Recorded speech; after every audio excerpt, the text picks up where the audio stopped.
today I come to do examination. I come bringing a lot of questions for you. And you know, it's always hurting when the master never told you we will have quiz. And then he enters and he says that class test. That is where you begin to complain. Master, we could try the entire course. I come bringing you questions. Questions from what we have just listened to. How many of you really believe in prayer? How many of you? If because of some struggles, personal problems with God, you know, sometimes you have problems with God, like Job. So you don't worry. How many of you personally believe in prayer? How many of you believe, I said in prayer, in the power of prayer? How many of you believe in the transcending effects of prayer? Munim say empire and tisento sempro. The effect of prayer and renache. I hope somebody gets the understanding of this. Prayer has an effect, it never corrodes. Prayer does not rust.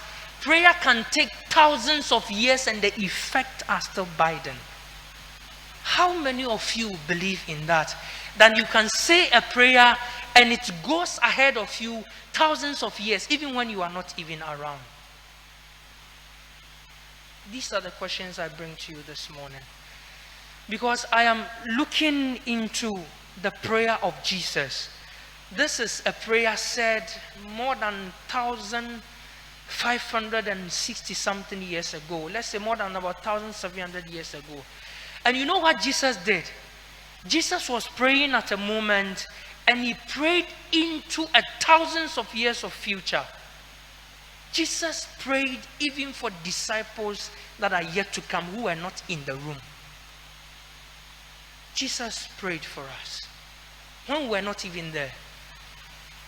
I want to ask, how many of you are able to pray into the future of your children?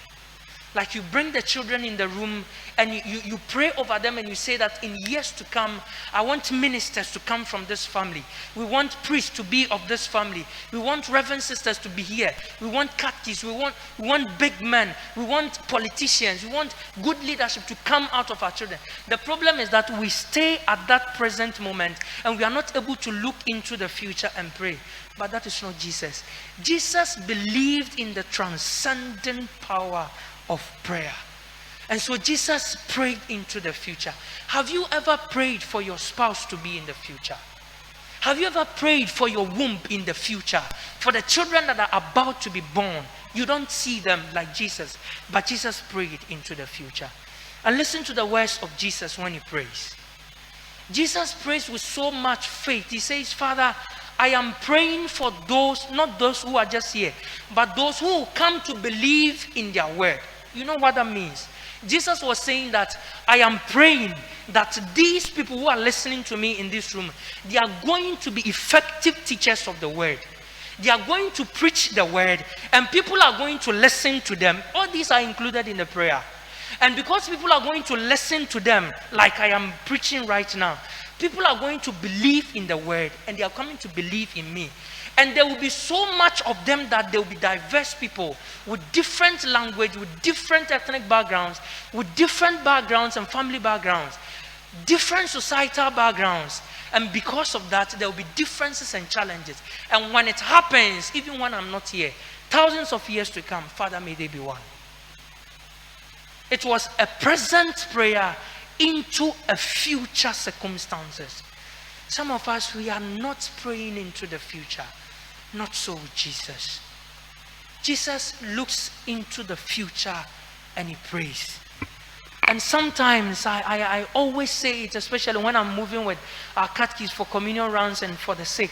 I say that you know that many of us, we are enjoying the fruits of some years back, our grandfathers that prayed for us. Some of us, we are being saved out of problems and accidents, not because we are praying now, because somebody fasted those times, went to the mountains. These days, we don't even speak of going to mountains to pray. And they prayed and said that, God, protect my descendants and my progeny. Lord, my offspring will never face this. And we are enjoying it. Have you ever prayed for your children? For your nephews, your cousins, your nieces, do you pray into the future about them? Jesus is teaching us the transcending effect of prayer. There is no prayer that is said that corrodes within time. It doesn't happen. God watches over every word that is spoken in prayer. With prayer, excuse me to say, I'm not talking about that normal balance of prayer. I always tell you that is not a prayer. Father, Father, that is just an expression of wanting to pray. I'm talking about the consciousness of a father listening to you. That kind of prayer that you get out of the room of prayer and you remember how the feelings and the emotions were when you were praying. Sometimes you remember the exact words you put before God in prayer. That is the prayer I'm talking about. I want us to believe in the power of prayer. Waiting means that we have to pray. We are waiting for the descent of the Holy Spirit. It is a moment of transcending prayer. For those of us who have never cared about what is about to happen in the future, Jesus is teaching us that, Father, I am praying into the future that they may be one. Over thousands of years, when we come to church every Sunday, we come and in professing our faith, we say we believe in the one holy Catholic and Apostolic Church. Do you know what that came from? We believe in that one holy Catholic because Jesus had prayed they will be one. So now we profess and we stand in the future prayer that he gave us. Would you pray into the future of your family? Stop sometime looking at just the present moment and just throw yourself into the future. Not just for you, but for your children, for the generation to come. Some of us, sometimes we tell our children, no, it is not a good thing. Tell them that, you see, I walked from here to here, but in a time to come, I have prayed to God. You will never walk on foot in dusty areas. You ride in the best of cars. It is a prayer into the future for your children. Never wish that the hardship that you have gone through, your children will go through the same. Don't ever think that that state of richness you have attained, your children should just get there. If you are buying land, tell them that, look, in future to come, I am praying to God you buy estates. That is a future prayer. Jesus says, let them be one, Father, even those who come to believe in me. And that prayer transcends. When we die, that prayer still goes on. The effective power of prayer. The effective fervent prayer of a righteous man. James says, avails much. It works wonders. I want to talking about prayer. I want us to also focus about this man called Stephen and what happened to him. You see, after the ascension, it looks as if Jesus has broken the walls of heaven. It looks as if he had ascended into heaven, and now every word that you speak ascends easily with him to the Father. And so when Stephen says that he looked into the heavens and it was open, the people could not believe it. You want to open the heavens? This has been shut from the time of Adam. You would open. Yes, prayer opens things that looks impossible in the sight of men. That is the power of prayer. But Stephen did something. It touches me so much. In our days, these young boys coming up will not understand the system of game during our time. The best game that you could get during our time was a certain Nintendo. The player gets the ball, TV game. Before he will pass 3 minutes, you can go and eat. These days they play PS4 and 5. They don't get it.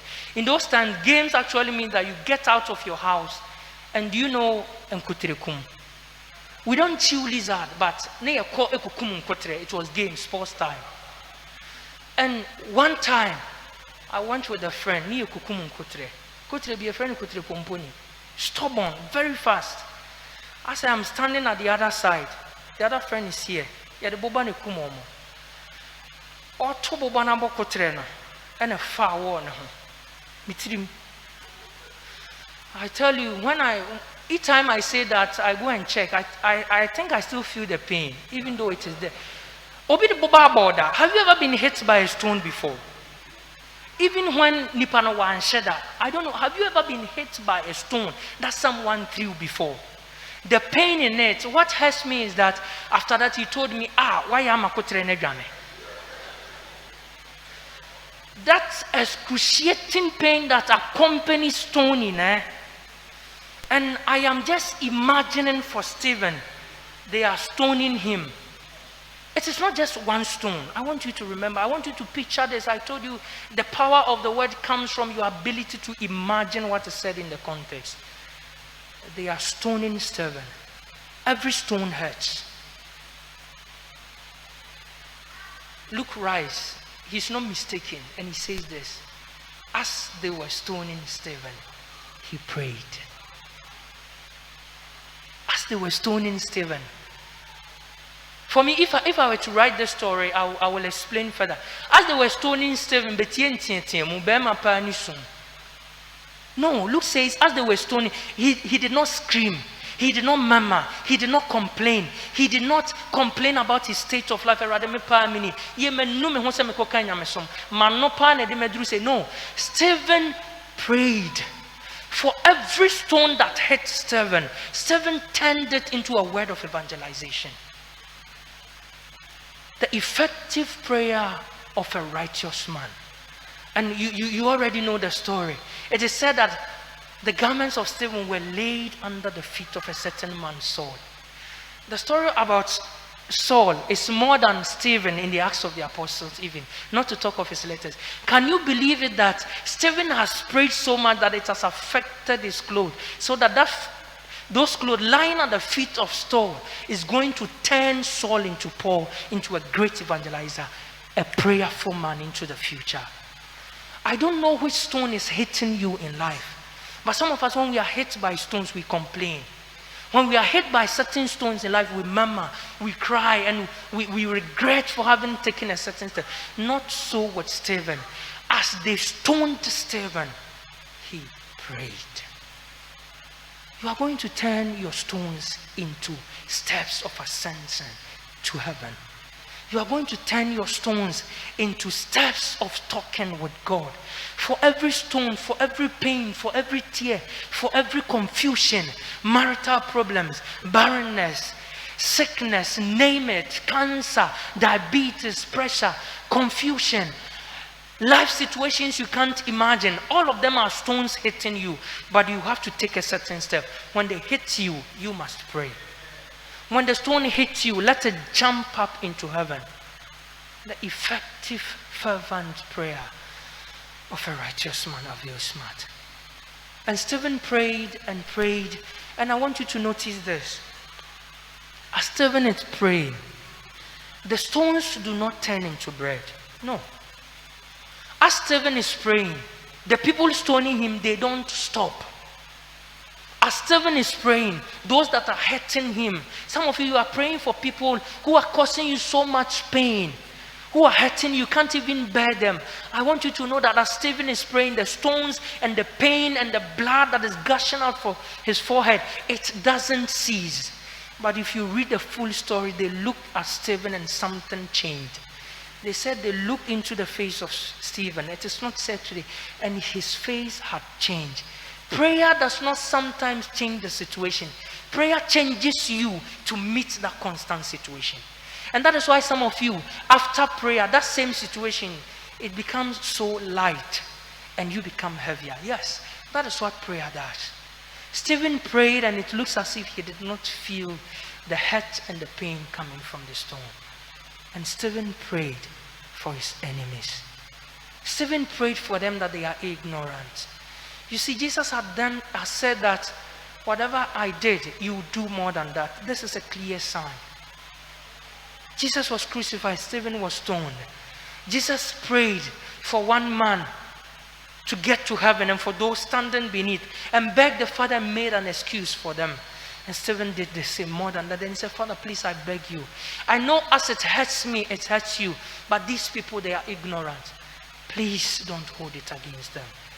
Prayer changes the mentality of the Christian. We want to come to God believing in the power of prayer. We want to come to God knowing that when we speak, a Father listens to us. We want to come to God and tell him that we are not praying over our things in the present time. but even into the future. If I say a boy, Dutch empire. Empire Jesus, a boy, yaman, a con doy, or catch an edge, say, Aja, when we are chedia or your mamma, Miss Show, baby, I'm a one, I am on Braho. Jesus paved the way. Please, Father, make sure and help them that where you are sending me, the glory that you have shown me they have not seen, come and bring them and let them come and witness. Let me conclude with this. If you don't make it to heaven, you have disappointed Jesus. If you don't make it to heaven, if you make any stone prevent you from going to heaven, it will really hurt Jesus, because Jesus is actually waiting for us to come and see something. He tells his Father, get them to me where I am. Let these prayers turn stones into steps with which we will ascend to the Father.